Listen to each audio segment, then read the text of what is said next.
Hello viewers, welcome back to Moir TV. If you like elevator music and budget bike checks, you have come to the right place. We got a few new bits and bobs on there for this year, and yeah, sorry it's taken a bit to get a bike check done, but we've been waiting on the parts, and I was actually waiting to get it filmed properly with a good camera, possibly get Stagsy out here, but it ran out of time. So yeah, here we go. Here she is. People have been blowing up on me at Threadbow when I put the Fox and TRP stuff on, and just a lot of people on the gram too, wondering what's going on. Because yeah, most of you guys know that I've been on SRAM RockShox for pretty much my whole career. Since 2012, I've had, I think, 2 years on other stuff. But yeah, coming into 2025, they just weren't keen to support us anymore, which sucks, but is what it is. I'm thankful and fortunate for the support I have had from them over the years. Enjoyed working with the team at the races, enjoyed the product. Yeah, is what it is. YT Mob said they could purchase a couple sets of suspension and brakes, and I'd just run the same setup as the previous years. Or Fox and TRP already supported the downhill team, and they were pretty keen to work with me, so I thought that was mad, and that's a good opportunity to try some new stuff. I've had mush in my ear for the last couple of years telling me how good this shit is. And yeah, Richie's absolutely hosed me on Fox suspension for most of my career. There's a bunch of guys going good on this stuff, so I knew it was good gear, and I just figured try something new, and yeah, have something fresh on the bike would be pretty exciting. Okay. Enough faff. We have the Fox 38 up front. I was low-key pumped when I realised that I was going to be running this gold shit because it looks baller as. This fork looks insane. Running 180mm travel. I'm not going to get into the rebound and compression and tokens and all that because I haven't even ridden this bike yet. I've done a bit on this in Threadbow, and that was it. So I'm still learning all this stuff. We got the Fox Float X in the rear. There's also a X2 that I need to try. So this one's equivalent to the Super Deluxe, which is what I was running most of the time. And sometimes I ran a Vivid, which was, yeah, the bigger volume, chunkier looking one, and I think that's the equivalent to the X2, so need to try both of those. But at the moment I got this bad boy in with the live valve, which I'm also trying out, and we've got 165 mils of travel in the rear on the Capra. Frame sizes are extra large. We've got this custom link that just drops the bottom bracket a bit because I like a bit of a lower bottom bracket. You also know, if you've watched my bike checks before, I hate a bike that feels like it's sitting high in the rear. I like to sit in the bike with it back a bit. Maybe that's from just riding downhill bikes heaps. But yeah, that's what that link does. Onto the dropper. 210 mils of fury, people. Man, these legs are frothing that. We've actually just got the cable one at the moment. Those of you who have seen my bike checks before know that I hate cables, but that's just what they've sent us for now. Hopefully we're getting onto that electric wireless setup for the race bikes. I'm sure we will. But yeah, man, these legs are going to be frothing that extra drop because I've been running a 170 for the last few years, and I've been making do with it, but man, I've tapped my sack on the seat far too many times than I'd care to mention. All right, over to the brakes. These things look insane. I haven't ridden these ones yet. I've only ridden these ones in Threadbow. These are the ones Texie was running all last year, and he was frothing out saying the lever feel was insane, and it is. Like, the lever is the most free feeling lever I've ever felt, really. And apparently these ones pack way more punch. So I'm really excited to try these. Maybe I'm just frothing the gold too much at the moment, but I don't think anything looks more gangster than these at the moment. And also, Mush was running these as prototypes in every race. He was saying they were the best brake he's ever ridden. So I'm really excited to try those. Just want a tiny bit more power, and I think they will deliver. I'll keep you updated on that. We've got the... That's something to do with the live valve. I'd have to get my technical delegator, Major Payne, to explain that. Okay, for the wheels, you already know what it is. We're on the trusty DTs. These things have served me well over the years. I've got just the 1700 rim on the 240. And then on the Jessie, I've been running these new ones. They're pretty insane. They're carbon. I love carbon on the Jessie. I like to keep this thing lightweight. These ones, I like the alloy. I like it a bit more compliant, I guess. A bit more flexy feel for Europe when you're racing over wet routes and rocks and you need traction and that stuff. But yeah, these ones for home are good. I don't even know what these are. That's not very good, but I was just given these without any info. They feel mad. They look sick.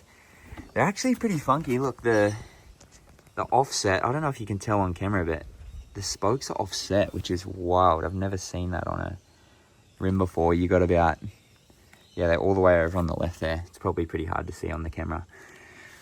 But yeah, DT. Thank you, DT, for the continued support. I love your stuff. Yeah, also for Enduro, you've heard me say it before, I'm sure, but I like the alloy in case you bang it up, ding it up, and you need to fix it on course. It's not as easy to do with carbon. Sometimes a broken carbon wheel will end your race, but you can always try to at least fix the alloy setup. We've actually got my alloy rim from Finale 2021. Could have been a race ender, fully dinted up, flatted. I just won the stage, did it across the line, had 2 more stages to go, or 3 more stages to go, I think. Fixed that up with a rock and ended up winning the race, which, man, I think I got a bit lucky there, but yeah, just you wouldn't have been able to do that with carbon. You most likely would have been day over. But also another thing about carbon wheels is I don't touch them. Like, I just thrash these things daily at home and they never go out of true.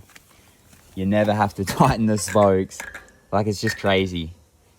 So that's, yeah, they've both got their pros and cons, like anything. So take your pick. For tyres, still running those Contis. I have been super pumped on the Crypto Tails.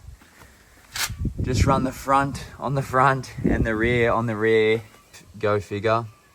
I think that just means downhill casing and softest rubber compound. Yeah, super happy with those tyres. Ran them all last year. They were sick. Repping the O-chain again to get rid of a bit of that pedal kickback. Got the new one with the adjustable, the external adjustability, which is pretty handy. We actually used that a bit last year for super like rough chundery tracks. I ran the 12 degrees, and when it was a bit more pedally and pumpy like a Lesh, we dialed it back down. I think we had it on 4 degrees, like the lowest one, just to get a bit more efficiency when pumping and a bit more drive, pumping and generating speed out of corners and sprinting out of turns. So yeah, got the O-chain on again. All right, for the drivetrain, we're just gonna buy a couple transmissions. Stuff works super well. You can shift under load real good, and I hate cables, so yeah, get a couple of those on. I'll definitely whack the TRP stuff on the downhill rig. And yeah, I might even try it on the trailer at some point. But yeah, we'll start the season with those on. Pedals, Crank Brothers mallets. Been running them most of my life as well. They're just too easy to get in and out of. Very nice. These are the mallet downhill. You can get an Enduro version as well, but the platform's a bit smaller and I find the axle's a bit short. When I go to clip out, I like hit my toes on the crank and sometimes can't get out, so I like to just run the DH version for those. Send hit handguards on all my bikes. Shout out to those guys for kitting us out. I've got them on all my trail bikes. I don't have them on the downhill because you don't really need them, but man, these save your hands on Aussie trails that a lot of the time are overgrown. I ride moto stuff in the Waddingans all the time with shit little spiky bushes, so it's good for those. And then also good for if you like, I find if you nick a tree, you've got time to move your bar before your hand hits. Whereas if you don't have that, the first thing that hits is your hand, and that ain't cool, as I found out in 2023. So keeping them on all my rigs. Oh, we got the Wahoo. Still running that for all my training. Oh yeah, got a power meter in there. Keep track of what the money makers are doing for Johnny Bones. Man, I think that's about it, eh? If you do have any other questions, let me know. Hit me in the comments. I'll try answer them, because I'll do a proper bike check once I get my race bike. We'll have fresh Capras. I'm not sure what colour. Hopefully something mad. I do like this colour though. This one's gone on the wall, as it is a World Cup winning rig. I'll return it back to stock, throw it on the wall once I'm finished with it. And then, yeah, we'll have some fresh colours for the World Cups. And I'll do probably another bike check. I'll have a better idea of what setup I'm running and all the dial numbers and the tweaker shit that you frothers love. So yeah, bit of a basic bike check for now, but just wanted to fill everyone in on the new parts. So yeah, thanks for watching, people. Probably the dodgiest bike check I've ever done, but hopefully it answered some of your questions. I had a bit of a break from the videos after the Tassie Thredbo trip, just because I did so much down there. I was a bit cooked, so I'll try to do some videos with the fresh stuff on and let you all know how it goes. And one more thing, a few people asking about the Albeck times Moir TV Dudley backpacks, when they're going to be back in stock. There is a fresh shipment of those heading up to the warehouse as we speak, so they'll be back in stock in the next couple days. If you wanted one of those, keep your eyes peeled, people. Cheers.